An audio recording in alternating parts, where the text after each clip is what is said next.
I was. This already sounds pretentious, but I was in line to see the band Radiohead, which is sort of a band that inspires some hive-mindedness.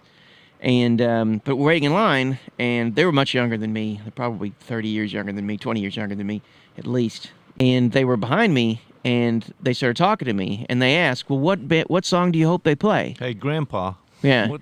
But here's the thing: they were asking some other folks around them. Now All right. I know that's one of those questions because That's a gotcha question, buddy. how I you're answer set that up. question is going to be really, really important because if I want to hear something that the one hit they had in the United States was "Creep," if I said that, they'd be like, he's not reading. No, really. you're not. You can't If I said something for the second album, I say, well, he's not like that, but he doesn't really like their experimental stuff, right? And if I said, something really, really experimental, they might say, well, he's just, he's a faker. Oh, this he's, guy's he's a too poser. He's what the case may freaky. be. We can't. So what would your response be?